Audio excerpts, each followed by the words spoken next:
Hello दोस्तों, आपका बहुत स्वागत है हमारे चैनल में जिसका नाम है बाबा जी, जो सब जानते हैं।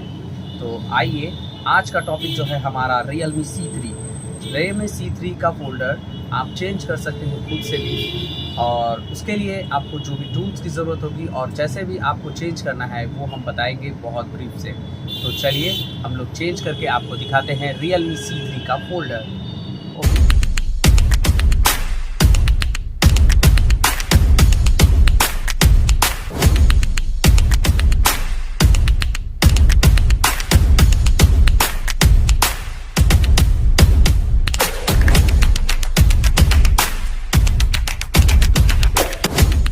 ये रहा Realme C3।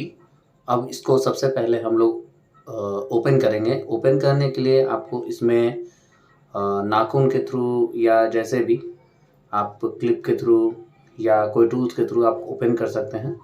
इसके चारों तरफ बस हल्का सा पुश करना है जिससे ये ओपन हो जाएगा।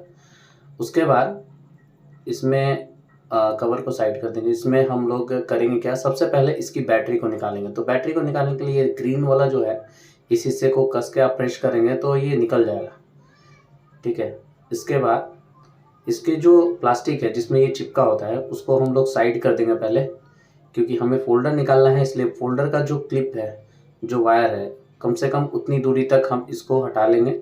हटाने के बाद इसका कनेक्शन हटा लेंगे और इसको खोलने का बहुत ही आसान तरीका है। आप मशीन के थ्रू इसको खोल सकते हैं या आप इसको अंदर की तरफ प्रेस करेंगे जब, तो फोल्डर अपने आप बाहर आ जाएगा। और उसको बस करना कुछ नहीं है, एक इस तरह का पत्ती आता है जो फोल्डर निकालने के काम में आता है। तो इसको चारों तरफ से बस आपको गम जो लगा होता है, सटा होता है, उसको हटाना होता है। आप उसको धीरे धीरे चारों तरफ घुमा के आप इसको हटा सकते हैं। आप जब इसको चारों तरफ से इसका गम को हटा देंगे तो आपको लगेगा कि ये ओपन होने के लायक हो जाएगा। फिर ये अच्छे से ओपन भी हो जाता है। इसके बाद इसके फोल्डर को आप हटा लीजिए और इसका फोल्डर, जो पुराना वाला फोल्डर है, इसको पहले आप साइड रख लीजिए। उसके बाद आप इसमें चारों तरफ जिस पे फोल्डर बैठा होता है वो कॉर्नर के ऊपर में गम लगा होता है जिसको हमको हटाना होता है। तो इसको हटाने के लिए सबसे पहले हम लोग इसके पास में एक पत्ती जैसा बना हो है उस हिस्से को हटा लेंगे, क्योंकि जो मार्केट से फोल्डर मिलता है उस फोल्डर को बैठने में दिक्कत ना हो। तो इसके चारों तरफ में एक जो गद्देदार फोम जैसा बैठा होता है उसको हटाएंगे।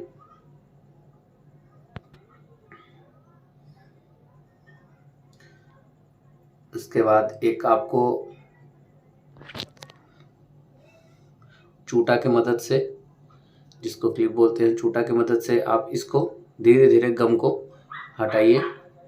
गम को हटाने का तरीका कुछ इस तरह का है कि आप गम में एक बार चूटा के चारों तरफ आप लगा लीजिए। उसके बाद आप राउंड करेंगे तो वो निकलने लगेगा, या तो आप इस तरह से रगड़ के भी आप उस गम को हटा सकते हैं। बस ध्यान रखिए कि चारों तरफ जो कॉर्नर है मिडिल का वो ख़राब ना हो, क्योंकि अगर एक बार ख़राब हो जाएगा तो फिर आपको मिडिल फोल्डर को बैठाने में बहुत सारी प्रॉब्लम आ जाएगी। तो इसको जैसे भी हो बढ़िया ढंग से तरीके से हल्के हाथों से ही करना होगा, क्योंकि ज़्यादा अगर प्रेस करेंगे तो इसका जो मिडिल का कॉर्नर है जिस पे फोल्डर बैठता है वो ख़राब हो सकता है, जिसके बाद बैठाएंगे तो बैठेगा नहीं। इसका फोम को पहले हटा लेते हैं। इसको इसी तरह से आप हटाते जाएंगे तो क्लियर हो जाएगा। हम लोग अक्सर देखते हैं कि हमारा जो फोल्डर होता है वो फोल्डर अच्छे से बैठा नहीं होता है। मार्केट में कहीं से बनवाते हैं तो फोल्डर में रबर लगा करके या किसी भी ज़बरदस्ती तरीके से बना करके हमें दे दिया जाता है। तो ये सही नहीं है, क्योंकि अगर आपका मिडिल बढ़िया से साफ रहेगा, सब तरफ से सारे गम निकले रहेंगे, तो आपका फोल्डर आसानी से बैठ जाएगा। तो जब फोल्डर आसानी से बैठ जाएगा तो आपको रबर लगाने की भी ज़रूरत नहीं पड़ेगी। तो सबसे ज़्यादा ज़रूरी है कि इसको क्लीन होना।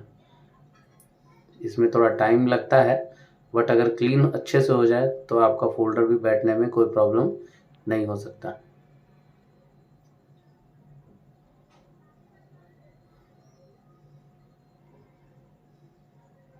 इसको चारों तरफ ध्यान से साफ़ करना होगा कि फोल्डर जब बैठाएं तो उसमें कोई प्रॉब्लम ना हो। अब आपको इसमें एक ब्रश की ज़रूरत पड़ेगी। ब्रश ले करके आप चारों तरफ इसको ब्रशिंग से हटा लीजिए, क्योंकि जो बचा कुचा रहेगा या कैमरा में लगा रहेगा या कहीं भी और सटा होगा तो वो भी हट जाएगा। खास करके जब आप फोल्डर नया लगा रहे हैं तो ध्यान दें कि कैमरा जो गंदा है उसको भी साफ़ कर लें, क्योंकि अगर आपने फोल्डर बैठा दी और आपने कैमरा साफ़ नहीं किया तो बाद में आपको बहुत परेशानी होगी।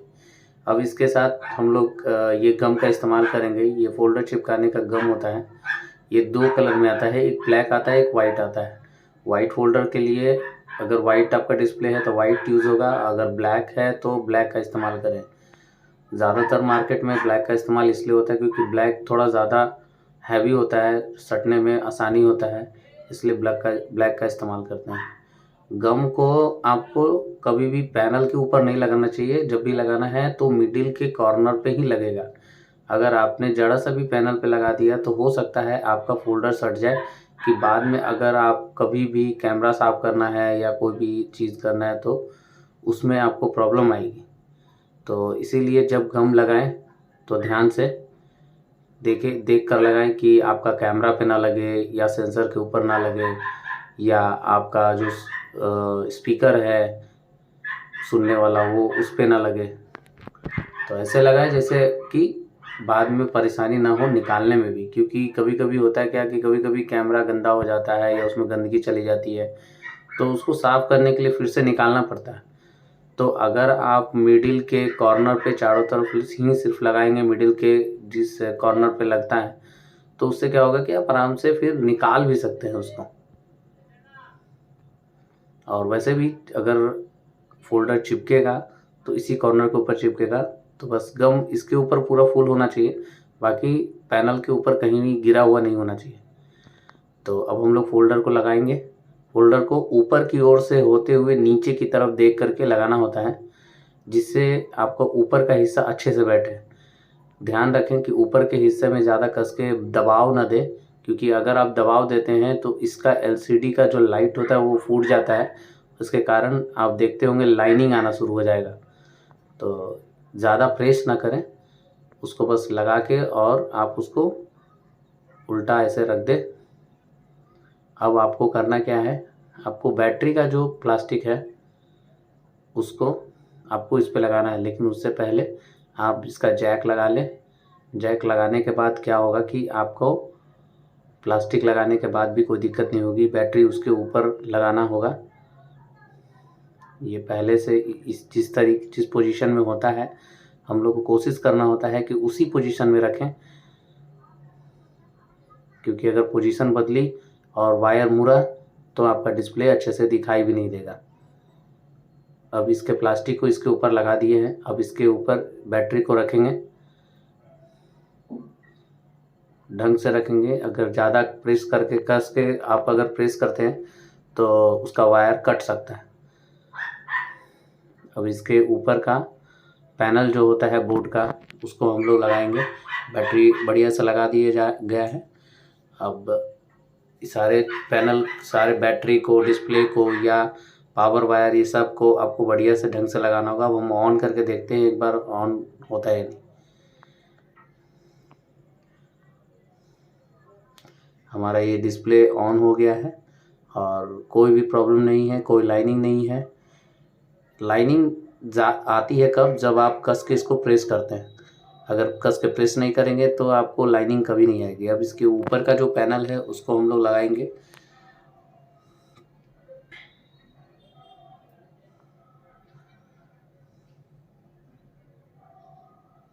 इसके पैनल को अच्छे से बैठाएं, क्योंकि ऊपर में 2 नोच होते हैं जिसके कारण ये अच्छे से बैठते नहीं हैं। तो नोच को बढ़िया से बैठ जाए, जब ढंग से बैठ जाए तो उसके बाद ही उस पर नट लगाएं। अगर नहीं बैठे तब तक नहीं। एक स्क्रू था जो पहले मैंने इसको सेट करने के लिए लगाया था, तो वो 3 स्क्रू मैं निकाल लेता हूँ पहले, क्योंकि अगर स्क्रू लगा रहेगा तो फिर ये बैठ नहीं पाएगा। और वैसे भी स्क्रू हमको उसके ऊपर से लगाना है, ना कि नीचे से।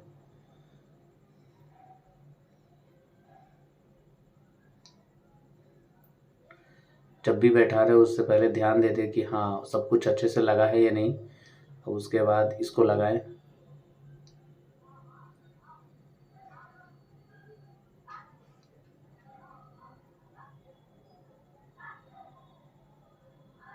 एक बार लगाने के बाद भी चेक कर ले डिस्प्ले आ रहा है या नहीं आ रहा है।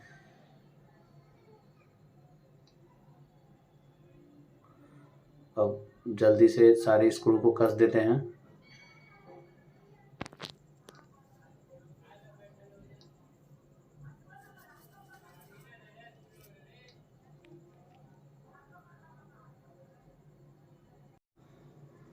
स्क्रू को जितना जल्दी जल्दी कस लें, इसलिए मैंने थोड़ा फास्ट फॉरवर्ड कर दिया इसको।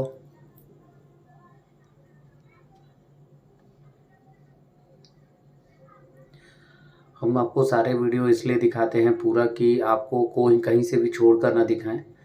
इससे क्या होगा कि आपको समझ में आएगा कि आप कैसे इसको पूरी तरह से बना सकते हैं खुद भी।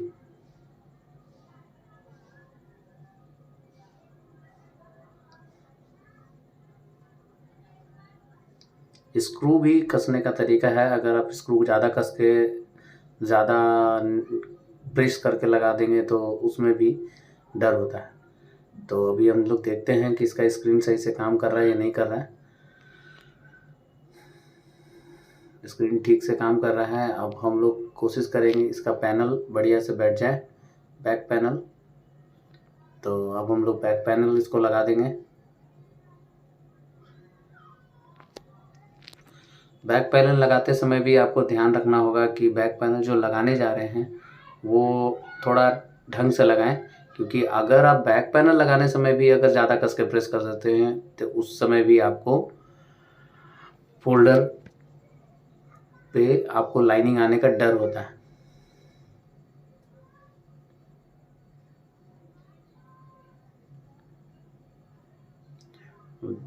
बैक पैनल तो बढ़िया से बैठ गया है।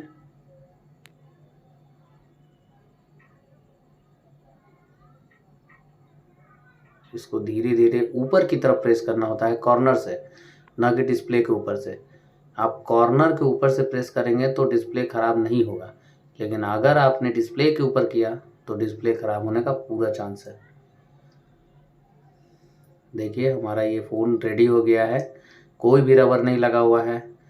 एकदम सर्विस सेंटर जैसे आपको सर्विस सेंटर में वर्क करके मिलता है कि कोई भी रबर ना लगा हुआ, उस तरह से आपको आप खुद अपने घर पे बैठे इस काम को कंप्लीट कर सकते हैं। या आपका शॉप है तो वहाँ भी आप कंप्लीट कर सकते हैं। इसमें कोई हेजिटेशन नहीं। टच बिल्कुल बढ़िया काम कर रहा है। लाइटनिंग भी बहुत बढ़िया है। चलिए ठीक है, धन्यवाद। आप लोग को अगर ये वीडियो अच्छा लगता है तो लाइक करें, शेयर करें और सब्सक्राइब तो ज़रूर करें। धन्यवाद।